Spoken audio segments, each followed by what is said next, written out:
the Padres and Dodgers are giving us really good theater. These are fun games, especially for Will Smith. He loves facing San Diego. Ooh, don't throw him a heater down.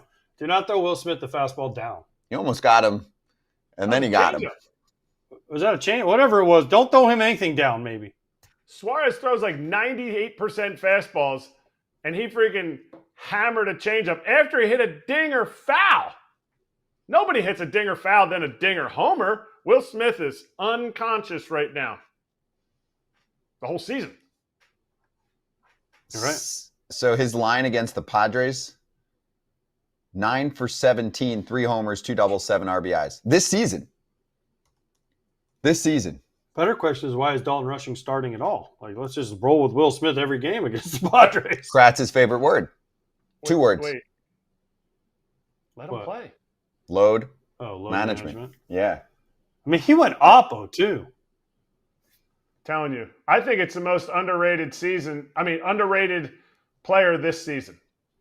Like, what he's doing, he's not getting enough love for what he's doing this year. And then they bring up, I don't know. Anyway, I get it. They want him to stay. Only AJ can attest to this. AJ is the only one that played a lot on this show. Most I ever caught in one game was like 100 out one game. In one season was 110 games. Will Smith, in my opinion, he needs to be out there a lot, and that is nothing against Dalton Rushing. I just think they're hurting his development. No. Here's the problem. I agree with you on this, Kratz, and I'll say this about listen, say what you want, but most catchers do wear out that play every day in the second half. It's just a fact. And it's not even physical. It wasn't physical. It's just mentally for you. And then if you get to the postseason, it's almost like your brain resets and you start over. But it can right now. I've had good first halves, good second halves, whatever. But it always felt like towards the end, you did wear down a little bit. But that's fine. My thing is if you watch the Dodgers broadcast and you watch Dalton Rushing play, he's not hitting and it didn't look very comfortable, right? And I watched the Dodgers broadcast, and Karros and Joe Davis last night were saying, oh, well, they just told him just don't worry about your hitting, just catch and be good. And then they brought up the point, this guy's been a hitter his whole life. He's been known for his bat. You know how hard it is to sell somebody that is known for his hitting, don't worry about hitting, just catch? And then you only get at bats once every 3, 4, 5 days. He's never done that in his life. I agree. Like, you're stunning his growth, but they wanted him there because he's better than Austin Barnes. So it's kind of like a catch-22. What do we do? But yeah, if you've never done it, you've never not played every day, it takes you some time to get used to it. Yeah. I mean, he hasn't been great, but 73 OPS plus for a catcher is not abysmal. It's below average. It's not what you want. It's 41 at-bats. Let's pump the brakes. The other thing is... Wait. Let's pump the brakes on what? If this continues for a while, they will option him. And if he ends up being... That's not what you want. What? You had we should just be scared. We should be scared and hold a 24-year-old back for forever and keep him in the minor leagues forever? No. He was your third catcher in your organization. Maybe you trade him. Maybe you do keep him. To me, they're pinch hitting for him, just like they're pinch hitting for Austin Barnes. So what? So why wouldn't you let him continue to play every day? It is very, very hard to not play every day when you've always played every day. And that's what for he's how always long done. Though, Kratz? For how long?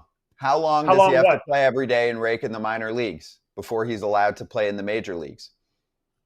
Also, the OPS plus, the average OPS plus for a catcher, for all catchers in the big leagues, my guess is it's like 80. So he's basically been an average catcher in his first 41 ABs. He's done great. We're not saying he's not doing well. You just want him to play every day, but for how long? How long? He's 24 years old. He's crushing the minor leagues. How long? So if he rakes the rest of this year, Will Smith's there for a decade. What do you want? You want to get traded? Okay, but it's not happening this second. If you're done rushing, you're like, please, somebody trade for me. I'm sorry. That's it. Okay, and that might happen. But for now, I think he'd rather play and develop in the major leagues. And they are giving him playing time. Will Smith is going to get the load management treatment because the Dodgers feel that he has faded down the stretch and not been this version of himself. So they're going to try this out this year and then see if he's the Will Smith we're seeing now in October. That makes sense. Wouldn't you do that? Wouldn't you try that? If you've seen a pattern for a few years, and it's a pattern with most catchers in baseball these days, Yeah. look at the numbers from catchers last year in October. Even Not from good denying catchers, they fall apart. AJ's not even denying it, and he played every day. I'm not denying that. What we are saying is, for Dalton Rushing, it is really, really tough to get your footing in the big leagues as a young guy, as an old guy. My career was brutal. I hit 209 in the big leagues. The years that I played consecutive days, my numbers were substantially higher. Your production is substantially higher because you can put at-bats together. He's now, and I had already been in the big leagues up and down, going through it as an older player. He's now learning in the big leagues to be a bench player. That is where I think they're stunting what he could be. I've watched him hit. I watched his minor league at-bats. In my opinion, his swing, his plate discipline, everything that he brings with power and plate discipline, he could be a starting catcher in the big leagues. I don't think you do that to a starting catcher and make him a backup in the big leagues. That's all we're saying. He's doing awesome. 73 OPS plus, coming off the bench, not getting your third and fourth at-bats in games. I think it's tough on him. And I hope it doesn't stunt his growth. That's it. But they might not trade him. So then you're just asking them to let him rot in the minors forever. Well, no, eventually you have to make a decision and bring him up, which they did. They want him to be the second catcher. If you're Dalton Rushing, listen, not every player wants to play every day because I played with some guys who didn't want to play every day. But most Really? guys want to play. Most guys want to play. Because the only way you get paid is if you play. You're Dalton Rushing right now. Do you want to play every day in the minors, or do you want to be on the freaking No, you Dodgers? want to get traded to where you can go play every day. Okay, but that's not an option right now. I'm giving you two. Which one do you want? Well, I'm sure he'd say he'd rather be in the big leagues. No doubt. And also, he's not 20. He's 24 and a half. That's not that. Yeah, but he wants to reach free agency. He wants to make $100 million. Can't do that in the minors. If you are a prospect, you do not want to sit there. For me, I want to always go to the big leagues over the minor leagues. My opportunity has to be in the big leagues. Orlando Arcia had options to go other places. He's in the big leagues with the Rockies. They aren't a good team for him to be on, but he's in the big leagues. For Dalton Rushing, a prospect, he is looking to you need to be looking to the future. You need to get your 6 years in the big leagues so you're a free agent and amass a lot of at-bats and home runs and innings. He's not doing that on the bench. What do you mean he's not doing that on the bench? If he's not on their bench, he's in the minor leagues getting no service time. And he is a better catcher right now than Austin Barnes, according to the team. I just don't know what you guys want him to do. You want him to just sit in the minor leagues forever? What's the solution here? I want the best for his career. It's kind of like telling a pitcher, throw the ball as hard as you possibly can and see how long your career lasts. Or should he request a trade? You can figure out how to make you can't request a trade. So it's a hard spot. That's my point. They're not trading him right now. Kratz, they're not trading him right now. They want a second catcher who's going to play more than a backup catcher, number one. Number two, they want depth. The Dodgers are all about depth. What if they trade him and then in August, Will Smith gets hurt? And they're like, damn, we had a guy who could start and play every day. Who would have been a first division catcher. Barnes. No. I'm just so far against you on this one. But that's fine. Agree to disagree. Last part here. Will Smith, according to Inside Edge, 364 on low breaking pitches, second best in baseball. Actually, do you know who's first? I do because I. Oh, you looked. Kratz, do you know who's first? Did you see? On low breaking balls? It's a teammate of his. Because he hit the homer on the 91 changeup. Yeah, I think I heard producer lady say it. It's Pajes, right? Yeah, it's Pajes. Yeah. Well, Pajes. You guys can speak to how impressive that is. I don't 364 on low breakers? Yeah. I mean, that's good. AJ, how many times did you ever go, hey, this guy hits the breaking ball low?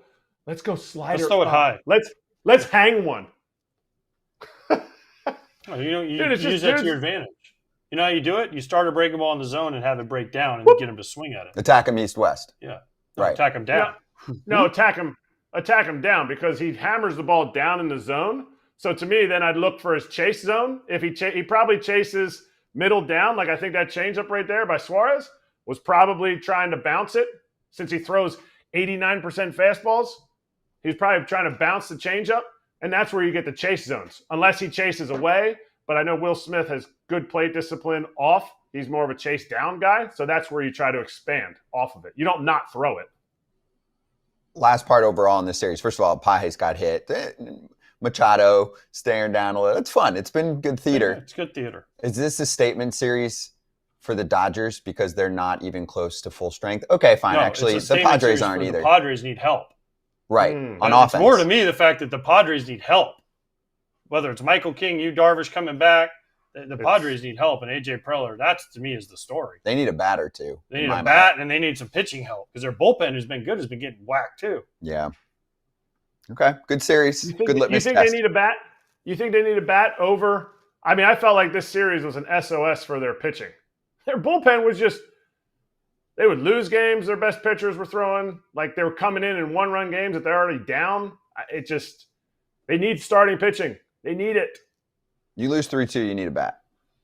They didn't address left field in the offseason. Oh, wait. Actually, I was watching Friar Territory at 2 a.m. last night. Kyle Glazer was hosting it live from the ballpark.